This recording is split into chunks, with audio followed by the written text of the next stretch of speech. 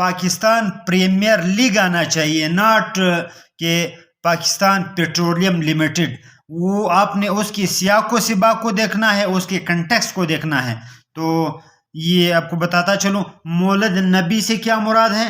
جہاں پر جس مکان میں حضور صلی اللہ علیہ وسلم کی پیدائش ہوئی اس مکان کو مولد النبی کہا جاتا ہے. یہ کس کی ملکیت تھی؟ یہ ابو طالب کی ملکیت تھی. یہ مکان ابو طالب کی ملکیت تھا. چونکہ یہ عبد المطلب کے 12 بیٹے تھے اور زمین کے مختلف حصے ان میں تقسیم ہوئے تھے. تو حضور صلی اللہ علیہ وسلم جہاں پر پیدا ہوئے یہ ابو طالب جو حضور صلی اللہ علیہ وسلم کے والد عبداللہ کے حقیقی بھائی تھے ان کی ملکیت تھا. اس حوالے سے سوال کے اندر سوال ہوا تھا کہ اس وقت سعودی گورنمنٹ نے مولد النبی میں کیا قائم کیا ہے؟ حضور صلی اللہ علیہ وسلم کا گھر اسی طرح باقی رہا ہے؟ نہیں، آپ نے بتانا ہے اس میں ایک بہت بڑی لائبریری قائم کی گئی ہے. اس حوالے سے سوال یہ ہوا تھا کہ اس لائبریری کا کیا نام ہے؟ اس لائبریری کا نام ہے مکتبۃ المکیہ، یعنی آپ اس کو انگریزی میں ٹرانسلیٹ کر سکتے ہیں المکہ لائبریری. المکہ لائبریری. علامہ عزیز سوال یہ ہوا تھا کہ دنیا میں سب سے بڑا ملک اکارڈنگ ٹو لینڈ یعنی خشکی کے حوالے سے سب سے بڑا ملک کون سا ہے؟ تو وہ قازقستان ہے. اس میں آپ میرے ساتھ اختلاف کر سکتے ہو لیکن اس کا جواب یہی ہے. وجہ کیا ہے؟ قازقستان وہ ملک ہے جو بالکل سمندر کو ٹچ نہیں کرتا. یہ لینڈ لاکڈ کنٹری ہے. سوال یہ ہوا تھا کہ جو ملک کسی سمندر کو ٹچ نہیں کر رہا ہو تو اس کو کیا کہا جاتا ہے؟ اس کو کہا جاتا ہے لینڈ لاکڈ کنٹری. دنیا کا سب سے بڑا خشکی کا جو ٹکڑا ہے اور ایک ملک پر مشتمل ہے وہ آپ کا قازقستان ہے. قازقستان جو USSR یعنی یونائٹڈ سوویت سوشلسٹ ریپبلک کے ٹوٹنے کے بعد علیحدہ ہوا، وہاں پر کوئی سمندر نہیں پایا جاتا، اس لیے دنیا کا سب سے بڑا خشکی کا ٹکڑا ہے جس پر ایک ملک قائم ہے اور اس کو قازقستان کہا جاتا ہے. RCD کے حوالے سے سوال ہوا تھا what do you know about RCD؟ اور RCD stand for regional cooperation for development.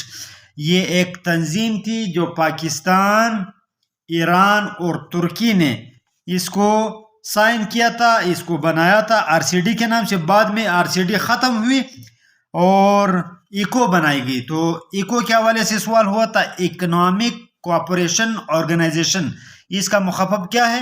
Economic cooperation organization. ملکہ برطانیہ جو فوت ہوئی الزبتھ سیکنڈ، اس کے تاج کے حوالے سے کہ اس کے تاج میں ایک بہت بڑا ہیرا جو ہے وہ نصب ہے، اس کے بارے میں کہا جاتا ہے کہ یہ ہندوستان سے لے جایا گیا. اس کا نام کیا تھا؟ اس کا نام ہے کوہ نور ہیرا. سوال کے اندر سوال ہوا تھا کہ کوہ نور ہیرا ہیروں کے کس کان سے نکالا گیا تھا؟ یہ گولکنڈا، ہندوستان کا ایک علاقہ ہے گولکنڈا کے کانوں سے نکالا گیا تھا اور یہ دنیا کا سب سے بڑا ہیرا ہے، سب سے دا گریٹسٹ ڈائمنڈ ہے. یہ واقعہ معراج کے حوالے سے سوال ہوا تھا کہ واقعہ معراج کس تاریخ کو ہوا؟ یہ 27 رجب المرجب نبوت کے 10ویں سال ہوا تھا. 27 رجب المرجب نبوت کا 10واں سال تھا. سوال یہ ہوا تھا کہ اس رات حضور صلی اللہ علیہ وسلم کس کے گھر سوئے ہوئے تھے؟ حضور صلی اللہ علیہ وسلم اپنی چچزاد بہن یعنی حضرت علی کرم اللہ وجہہ کی بہن ام ہانی کے گھر سوئے ہوئے تھے.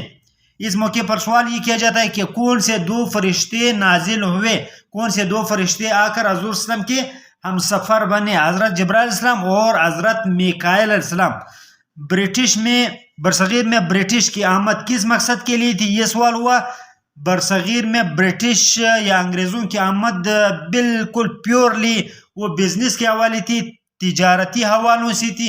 یعنی انہوں نے ایسٹ انڈیا کمپنی کے حوالے سے یہاں پر شہنشاہ جہانگیر سے 1600 میں انہوں نے شہنشاہ جہانگیر سے اجازت طلب کی اور ان کو چند کوٹھیوں کی بزنس کی کوٹھیوں کی اجازت دی گئی. اور یہ اجازت حاصل کرنے والے کون تھے؟ ایک انگریز نومینی، ایک انگریز نمائندے سر تامس رو تھے.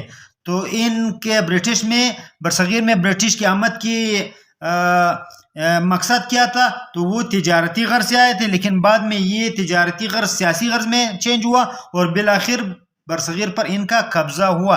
قرآن عظیم الشان کی مختصر ترین صورت، اس کا نام سورہ کوثر ہے۔ سورہ الکوثر کے حوالے سے سوال کے اندر سوال ہوا تھا، الکوثر سے کیا مراد ہے؟ الکوثر سے مراد ہے خیر کثیر، یعنی اللہ تعالیٰ فرماتے ہیں کہ یہ رسول اللہ صلی اللہ علیہ وسلم کو ہم نے خیر کثیر عطا کیا۔ مسجد زرار کے حوالے سے سوال کیا گیا تھا کہ مسجد زرار مدینہ میں کنہوں نے قائم کی؟ یہ ہائپوکریٹس نے قائم کی۔ کنہوں نے قائم کی؟ ہائپوکریٹس، یہ ہائپوکریٹس نے قائم کی یا منافقین نے قائم کی۔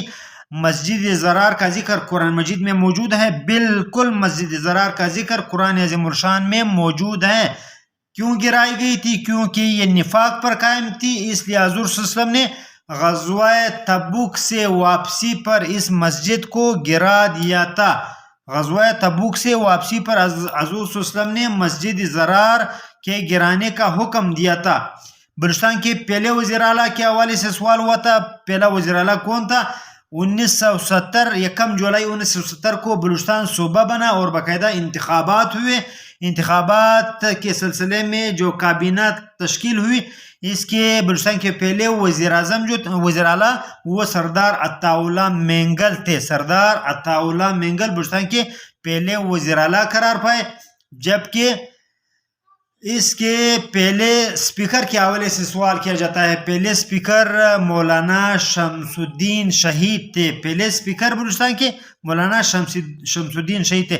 کانگریس کے حوالے سے سوال ہوا تھا، کانگریس کب قائم کی گئی؟ کانگریس 1885 کو قائم ہوئی۔ 1885 کو کانگریس کا قیام عمل میں آیا۔